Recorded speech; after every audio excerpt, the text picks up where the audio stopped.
So this is a video for a homie that was in the comments the other day that asked, how do I quiet my mind? But this is a big deal when it comes to awakening. Because first off, I think that we need to understand that a big part of the Matrix, which I always kind of feel silly saying that because it like conjures up these like kind of wild images, but I do believe the Matrix is real. And the big part of the Matrix is to control your mind. What they are doing is they're trying to keep your mind spun up at all times. Because if your mind is spun up and you're constantly living out of that left hemisphere, which is your reality processing hemisphere of your brain, it's also where all of your thinking and worrying is done.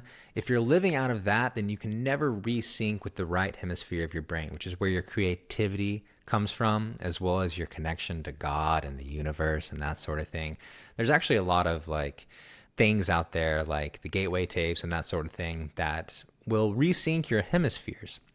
But their goal is to keep you in that state where your mind is just busy. So you got to learn to kind of quiet the mind, which is easier said than done lots of times, truly, because again, we're bombarded with fear. We're bombarded with distractions. We are constantly assaulted in many different forms and fashions, and it is systemic. It's everywhere around us. It's brutal. And the goal for them is to keep your thinking mind going very, very hard at all times. Alan Watts actually said something to the effect of, think of it as two friends having a conversation. You've got your left hemisphere and you've got your right hemisphere having a conversation. If one friend, your left hemisphere, is talking all the time, then that right hemisphere, that other friend, can't get a word in edgewise. And that is their goal. That is their goal. They want to keep your mind as busy as possible to keep you from being able to connect to God. Be still and know that I am God. It's a quote from the Bible. Be still. That includes being still in your mind. And you can only do that if you've kind of carved this pathway to inner peace. So I've always looked at this as like there's a software side of this. These are the thoughts that you keep going in your head. These are the things you tell yourself. This is the content that you expose yourself to. And then there's the hardware side, which is like the actual synapses, neurons, neural pathways, and that sort of thing that you have in your physical body, in your brain, right? So I think the first step is learning to watch your thoughts. You got to be really careful with what you're willing to think about, because what you think about most of the time is what you become. Let me repeat that. What you think about most of the time is what you become. So if you are in a state where you are constantly thinking negative thoughts, you're constantly thinking fear-based thoughts, then that is going to manifest in your life. You are filtering out the positive things in your reality, and you are going to actively look, your subconscious is actively going to look for things that confirm that worldview, that confirm that negativity. There's a thing called like the red car test, where it's like, go to work. You get to work, you're not really thinking about anything particular. Somebody asks you, how many red cars did you see on the way to work today? I don't know, maybe a few. I don't really know. Okay, then you shift that perspective. What if somebody was willing to pay you $50 for every red car you saw? Well, you better bet that you're going to know exactly how many red cars you saw on the way to work. So in that sense, you are filtering your reality through your thoughts.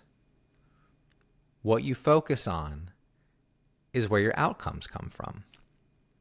So again, they've bombarded you constantly with all this negativity, and it's our job to start watching our thoughts. If you want to be free from the negative thought patterns, if you want to change your life, if you want to get out of their programming, you've got to install new software. So then it becomes, well, what do you think about? Well, you start thinking about other things that are good. You start to notice your thoughts. You have to become the watcher of your thoughts. So as a negative thought pops in, as Scott Adams would say, you just say, get out. And you get out of your head and you get back into the real world. Because the present moment is ultimately where happiness is and peace is. You can't appreciate the things around you if you're constantly stuck in your head. So step one really is just noticing your thoughts. Take a step back, look at your thoughts, look at what programs you are running, and then start to be willing to edit those programs. You are the individual that decides ultimately what it is you're going to give your attention to. It is no mistake that they call it paying attention. Your attention is very, very valuable. That's why they hijack it at every turn. The Netflix, the garbage music, the constant states of fear, the crap they feed you on the news. It's all very intentional. And what they don't tell you is that when you are thinking of these things and you are in those states of fear, your body doesn't know the difference. We suffer more, much more, in imagination than we do in reality. And that is by design. Because when you're in these states of fear, when you are in these states, these low vibrational states, which I know sounds woo-woo, but it's ultimately just science, your body doesn't know the difference. Your genes quite literally start to change the way they express themselves. They go into fight or flight mode. So when you are thinking about the future and you're worried about the future, or you are ruminating on the past, you are either living that experience that you may never actually have to go through, or you are reliving an experience through your own perception that may or may not be real. The past is a construct. The future is a construct. The present moment is ultimately all you've got. And they try to hijack that at every turn. Every turn. From the moment you wake up to the time you go to sleep, they are trying to hijack your attention. So understand that what you pay attention to matters. And what you give your time thinking about, that is what you are ultimately going to become. So you watch your thoughts. You sit with them. You invite them in for tea, as it were. That negativity pops up. Well, what is making me feel this way? How realistic is it?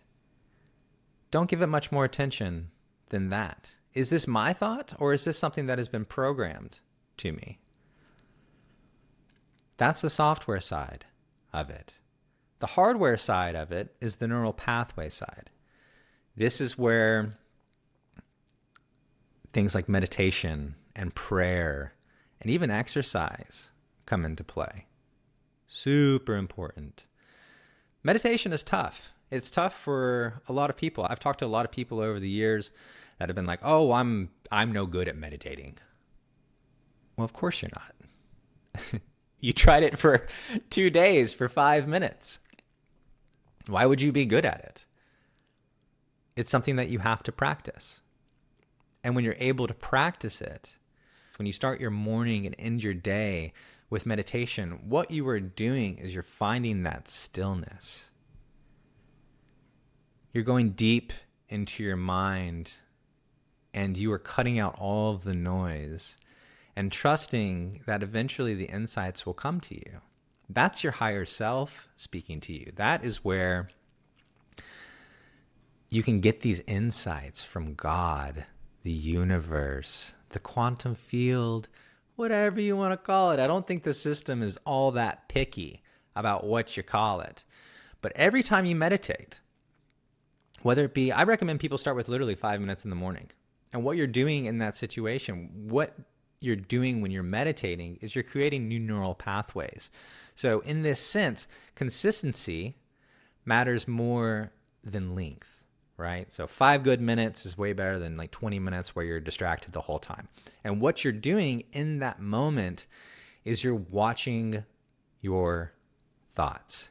You're trying to keep a clear head. You're trying to keep a clear mind. A lot of people focus on the breathing. Some people will focus on a particular part of their body, and that will seem to help. There's a lot of different methods for this. I'm not going to go too deep on it because you can look into how to meditate. But what you're doing is you're training your mind to watch your thoughts without judgment. And when you watch your thoughts without judgment, then they become they become like smoke. They're ethereal in that way. You don't try to grab them. You can't grab smoke. You don't hold on to them. You don't attach to them. You just let them float on by. Like clouds passing in the sky. Just let them go. Oh, that fear about work, that fear about money. I'm afraid for money right now. I try not to be scared right now, but I just quit my job to do this, to talk to you lovely folk. So of course I've got a little bit of fear right now, but I'm trying to squash that down and trust the process. And we'll just see what happens. We all have things in the past that haunt us. We all have things in the future that we tend to worry about. And when we are in those states, we lose sight of the present moment. People have said before that it's called the present because it's a gift. And I truly believe that. That's where gratitude lives. That's where you can look around and you can be like, oh, well, you know what? I've got this, house that I live in. It's not much, but I've got a roof over my head. It's raining outside, but I'm dry right now. I've got food in the fridge and both my legs still work. And that's powerful. It's beautiful even. I grew up sick. I grew up really sick. I had Crohn's disease. I was in and out of the hospital constantly. And trust me when I say that when you are really ill, the only thing you want is to feel better. So every day, be grateful. Be super grateful for what you've got.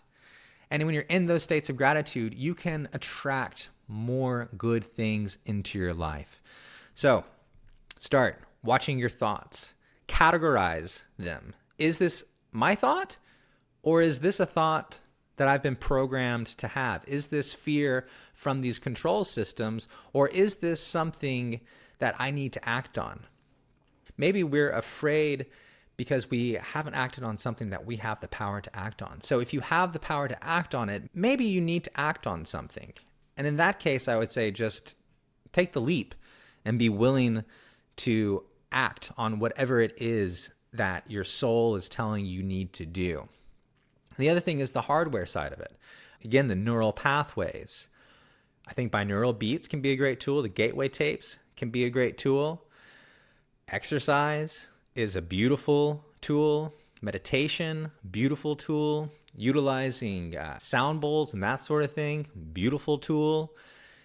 What you're trying to do is ultimately change your brain waves. You're trying to take them out of, I believe it's the beta brainwaves, maybe the alpha ones, I don't know, alpha beta brainwaves, where it's really, really active, right? So you want to move out of those brainwaves and drop them down into a theta state or a delta state, because that is where the real connection is. Okay. And the ancients knew this. They had resonance chambers in the pyramids, these old cathedrals and that sort of thing. The resonance at which these things were built at were designed to create theta states in people. These are the states where your mind relaxes enough. It's almost like that dreamlike state where you are able to connect to the divine. And everything in this world is designed to keep you out of those states.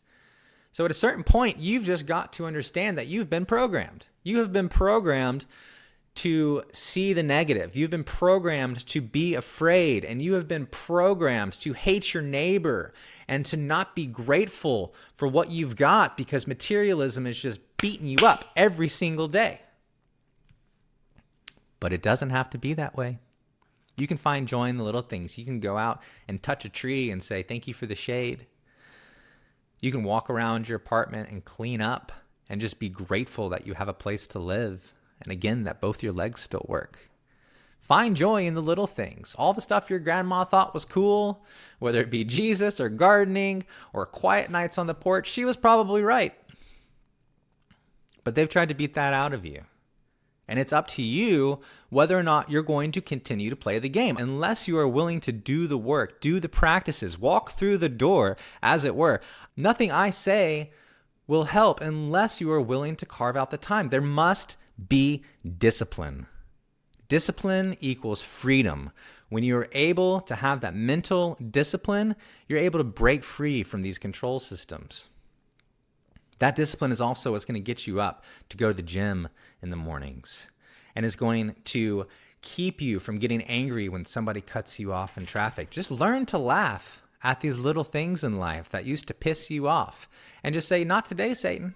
I'm not going to be afraid anymore. I'm not going to be an angry person. I'm not going to give in to my fear. And when these thoughts pop into your head, be willing to name them out loud. Be willing to say, oh, there's that fear again, and then reject it. Get out of your head, back into the real world. Try to achieve that no mind state. That doesn't mean you don't ever think, but that means that you're using thinking as a tool again, and it is no longer your master. Do you see? Your thoughts have been hijacked. You have been conditioned since the day you were born into this system of control that rules your brain. The vast majority of people are stuck in these systems of rumination and constant just fear and loathing, and just it's torture. And it's meant to be that way, because these lower states that they keep you in, they keep you from the divine. They keep you from being able to have a conversation with God. I think you can feel this in your heart if you search it. You felt for a while now that something just isn't quite right in this world, yet you hang on, you persist. And even if you do get down the road and you start to better yourself and you start to, master your thoughts, and you get to these systems where you're getting better, guess what's going to happen? They're going to try and slap you right back down. That is a promise. Agents of the Matrix are real. They come in the form of family members. They come in the form of your boss. They come in the form of TV. You will be tested. And every time you are tested, that is a teaching and a learning opportunity. That is a time for you to choose a different path. Be grateful for those moments, because ultimately they are for you. Don't be willing to play the game. Be willing to dedicate the short time it takes, 10 minutes a day, 5 minutes in the morning, 5 minutes at night, to quiet your mind. You're going to be garbage at it at first. You are going to really suck at it at first. But the more you do it, the more those neural pathways strengthen, and the easier and better it gets. And then the other thing you got to do is find the things that are gnawing at you. Maybe you need to forgive someone. Forgiveness is not about letting someone else off the hook. It is about freeing yourself from that pain. It is not about the other person.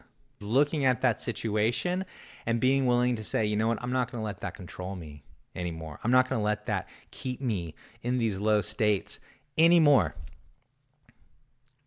And within that space, you can find that freedom. Is it going to be easy? No. Are you going to ace it right out of the gate? No. Is it going to get better if you are consistent with these things? I promise it will.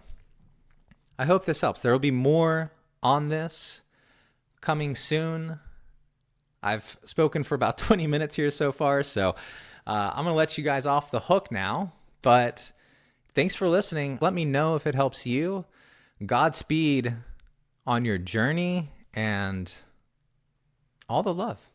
You got this. You've got this. You can do this. You can do this. There are many people that are feeling this way. It's not just you. This is coming for everyone. So if you start these things and you start to better yourself, you're going to be ahead of the curve. Much love.